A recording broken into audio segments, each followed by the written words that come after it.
killed a guy, he almost killed a guy that I know, as opposed to like old Batman who knows that murder's wrong and never shoots people and is not a psychopath. But will break something kind of is. Well, he's got the Robin thing, but still, though, man, that's not. Batman is supposed to be a man of such resolve that that's not going to be the thing. I don't know if Batman has that much resolve. He's the world's greatest detective. He would at least go talk to the motherfucker before he makes armor. He incapacitates them on a road. This is like that movie. He murders people all the time. He kills dozens of men in that movie. Like he gets hit and he hits his head on the concrete. That have nothing to do with the shit with him and Superman. Like, he just kills dudes for being in his ways. And that's just it. And that's that's something that me and my buddy from the Scary Dad podcast have talked about, because to us it's the concept of, and I know Amy and I have talked about it, whenever you have developed a character, whenever you've come up with something, like to me, Superman Returns, fuck that shit. Okay. I'm sorry. It was horrifying. It's horrible, and it does such a absolutely horrible thing to the character of Superman. Because number one, for you to say he's that he's technically a cuckold guy. Yeah. No, but literally, number one, your planet's destroyed. Well, it's gone. It's gone. What is going there do anything other than distract you from your purpose here, which is to save mankind? Right, number two, don't tell me that with your super hearing you didn't know that Lois was friggin' pregnant and you just left her. That's not the character of Superman, much less the character of Clark Kent that was brought up by Superman by Martha. That is like utterly against the character and principle of that character. Yeah. So it was like from the first 15 minutes of the movie, I'm like, nope, sorry, not going to buy into any of this storyline. That's what I like about old Batman, is that like as a character of no depth, you would never have that change. But as a person who has dealt with putting people away forever, and they just keep breaking out and murdering people and ruining the world. But you're eventually just like, there's no way, there's no good way. But Dark Knight Returns, like Frank Miller, somebody a writer who loves murdering people in the most wanton, reckless, chaotic ways. He does. Still adhered to what Batman would always be. And Batman is a man who made a decision a very long time ago. That's what I hate about the Nolan movies, is the idea that this guy was like, I'll be Batman for 4 years, and then I'm probably going to go fuck Anne Hathaway and let this poor beat cop have it. Like, Batman is a man that no matter what, even though he had to retire, was never going to step back from his ideals. His ideals are what define him. Yeah. What he is better than this. There's all these people running around with guns in Batman masks, and he gets them all together and tells them we don't use guns, and that's because Batman doesn't fucking use guns. And Batman is that's all he is. He may not, but he started with guns. Yeah, he did. But he also he evolved. But he also started in a city that exists. The kids that were born in the 80s think he never used guns. That's what we're going to stick with. Well, no, I'm just saying he only used guns for like 3 years. We didn't know. I didn't know he used guns. I swear to God, no. Like I didn't know as a kid. I didn't know. Well, it was set in New York. He used guns. He was a murderer. He was the Punisher essentially in bat stuff.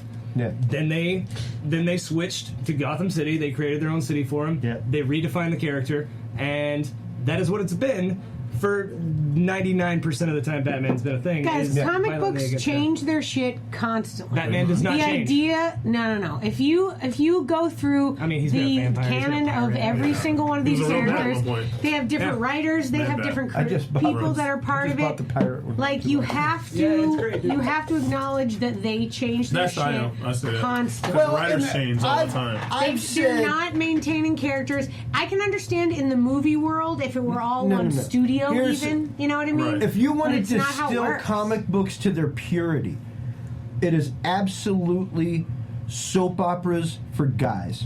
Yep.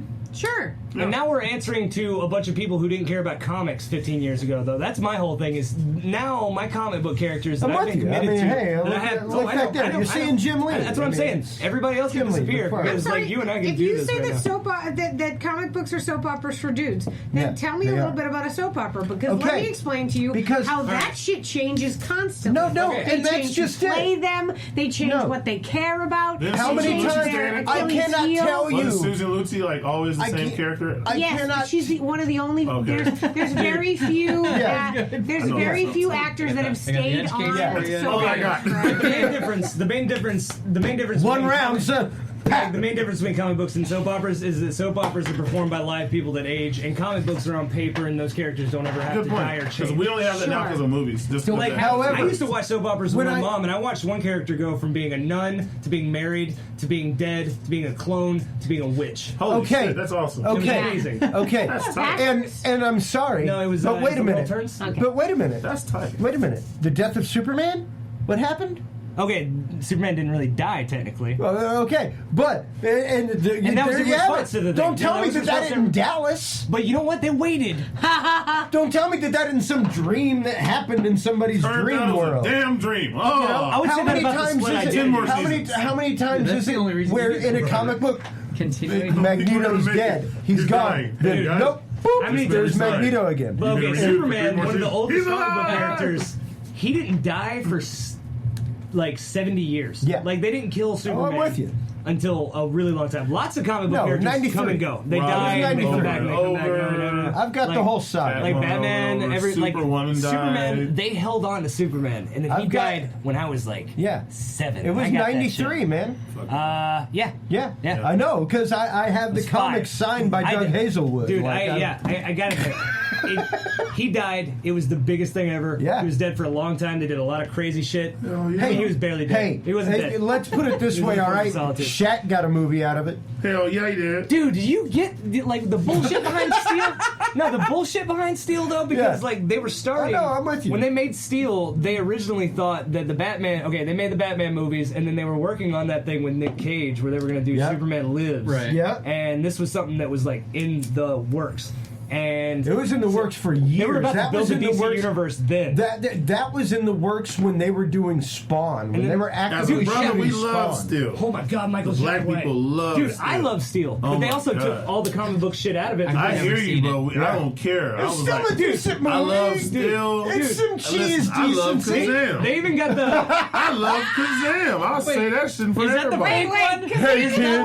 Doesn't exist. No. That's not Kazam. I love Steel because they even had to make the free is the throw fake joke. one. Shazam is the real one. No, it is not. It's Kazam. No. Shazam. Okay, Kazam is a play on the word. Stop.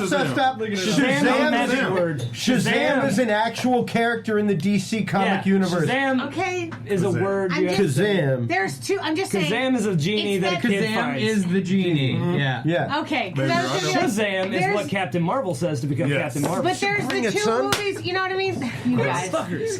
It's the two movies. Sinbad set out for all of Sinbad movie never happened. Did not happen. Was not real. Yeah, the Sinbad movie. Yeah, everybody just put together. They stayed a larger than life. That was news to me when that came up. I had never ever considered. That's what it was. Shaq is quite larger than life. Yes, but like with Sinbad, it was like you could be like, well, I could see him doing a movie like that. Yeah, I love Kazam and Steel. The idea I always had, as I said, every film, with the exception of Chips, that Shaq has ever been in to this day, Sinbad could have done. Yep. Like I said, with the exception of Chips, because when Chips, although you know what, he's dunking the ball. Although I don't think Sinbad could dunk the ball quite that hard. Although you know what, the show, Blue Chips. I'll say this. With Nick Nolte. I'll say this. I'd much rather believe a Kia Soul commercial with Sinbad than with Shaquille O'Neal sitting comfortably in that tiny motherfucker. He says, "Oh, hold on, real quick."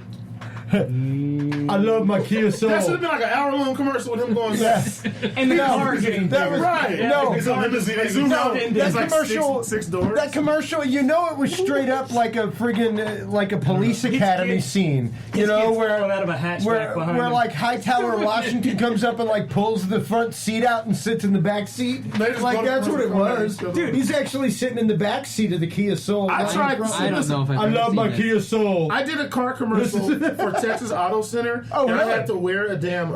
I wore pretty much. It's essentially a Bevo costume. The stupid ass head. I could not get in the damn car. Oh yeah. And they were like, "Oh shit, he can't get in the car." I was like, "Y'all should have hired a guy 6'3" to do this damn shot." So they took me out, and they got the smallest guy on set, and he said, like 4'8". It was so he was 4'8". It was stupid. It was the hat just wouldn't go. And so they're like, "Well, maybe we can do this." And like, no, maybe we can do this. No. And I was like, "Why would y'all even try to make this scene work? And I can't say anything because I'm just the actor. And then so what's funny is when I was looking at that, I was sitting there watching him do that. I was like, man, how the hell does Shaq fit his big ass on the damn Exactly. Exactly. How did they not? Tell me that's not edited. I was like, tell me that's not green screen. He in the car, he gonna be like this. Yeah. I'm Shaq and I'm in this car. Yeah. I want to let you know. He was leaned over looking at people like, I'm Shaq and I'm in this car. I would think his shoes come in the unit of measurement of Kia Soul. Hey, no. You know, like here's how many the thing. Kia Souls is, Here's like, the as thing. long as I your got foot? size 16 feet. S-O-L-E. I got size 16 feet. You would think that shoes branded by Shaq, a man with what? Size 22s?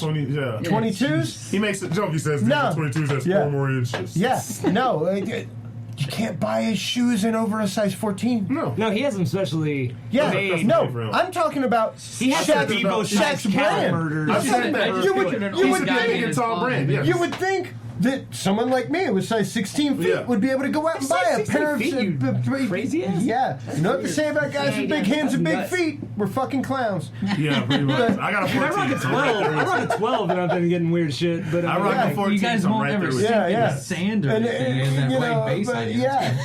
Literally, like you would my think hunting that and Shaquille trapping has O'Neal's always shoes been would come in pretty. something larger than I a look at 14. that and I get kind of pissed off when I see basketball players that have these shoes and they end at 15. Yeah. But the guy's like 6'7", 6'8". Yeah. And sometimes I find that they have really small feet. But like LeBron James, he's a legitimately big person with like big feet. Like if he wears like an 18 or 17 or something like that. Yeah, he's an oversized. Yeah, so I like seeing that. That's my forearm. It's like just my forearm. She's one of my favorite quotes ever. It takes a lot of money to look this cheap. Yeah. If Dolly Parton made bras though, and she made everything less than a D, you'd be pissed off if you were a woman. Yeah. You'd be like, why is she making bras for women? No. You buying a Dolly Parton bra and then fuck you. Right. Yeah. Right. Well, what I would think would be there needs to be that small section when you walk in that's like for the regular people, and then the majority of the like but here it is if you're not burdened with this monstrosity. So it's basically Guys, do you understand regular lingerie, regular lingerie, busty, and Dollywood. Again, my whole thing is hanging out in that section. There's a whole store dedicated to women's underwear. I buy my shit in a 6-pack at Walmart, so it's like. And the Dollywood section is just brochures for getting a breast reduction. It's right. Or back braces. You just you go there and it's just like a picture of a bra, but then next to it it's just like maybe you should go to a doctor. You're like, oh, okay. Chiropractor and stuff. Yeah. The thing that fucked me up about Steel though. The doctor, hi. Yeah, go ahead. I'm sorry. Like, no, a little bit back. If we take it down the boobs road, I'm gonna say something stupid. So, boobs are tough. Boobs bother me. I went to Dollywood and I got to not go in. I have an issue with Dolly. Steel though bothered me because it's funny because Chris Christopherson is his dude in that is his weapons maker. No, he's and then straight that up. movie failed and he was like, well, I'm gonna do that again. And then Blade happened, and then he became the Whistler. Oh, he is the guy in Blade. He is Steel's Blade. Whistler. He did Keep it classy. that exact same character. That whole thing fell apart. Blade. And then he was like, well, I'll do it again with Wesley. And I love Blade too. No, Blade's a way better franchise. They actually didn't shoot any new footage for Blade. They just reused. It's actually It's I don't know. I'm pretty sure Whistler stuff. Just the Whistler. No, there'd be a lot of times over the shoulder. If you look at his shoulder, just a little bit bigger. No, there'd be a lot of times where it'd be Wesley and Chris Christopherson eye to eye, and Chris Christopherson stopping going like this, like, I don't know, Blade. But then the next scene, they're back eye to eye again. And he's just like, dude, I'm right here. What are you talking about, man? It's the Tom Cruise Mission Impossible stuff where they say if you look closely, you'll see the girl looking up when or looking down when she's talking to him. Oh. There's like long-standing rumors about Tom Cruise having to stand on boxes for certain scenes. He's like, because Wesley Snipes is tight for he's small too. He's a very small guy. He's not a big guy. Some of Woody Harrelson for White Men Can't Jump are both small guys. So it worked out. But it became an issue when they have to play against other people. Like Dwayne Martin, who's a classically taller guy, and then a bunch of the other people, even the older guy from Venice Beach. All of those are bigger guys. And they're all like our size. Yeah, so they're all like into the 6 team. feet, into the 6 foot range. Yeah. Which did you hear about this new film that Woody Harrelson just did? Wait, I thought you about what was it like? Live in London? No, I don't like the remake. They're remaking it. Oh yeah, no, and why reboot that, man? Why reboot such a good? Do a number 2 and say it's their kids, whatever. Dude, let's get Rosie Perez back out here. I'll take that. No, she's in it. I'm good. She's aged well. Like, let's get her back. back Pineapple Express, Rosie Perez is still good. I want her to get. I want her to work her vocabulary for me. Like she's still trying to do the Jeopardy thing because that was like her whole thing. She was studying for Jeopardy. No. I handed. What was it? A construction worker's screws. You know, like I learned Puerto Rican. Fuck, I want you to fuck. Yeah. That was what that became. That was my Latina obsession right there. When Rosie Perez doesn't want to do movies anymore, John Leguizamo can just play her.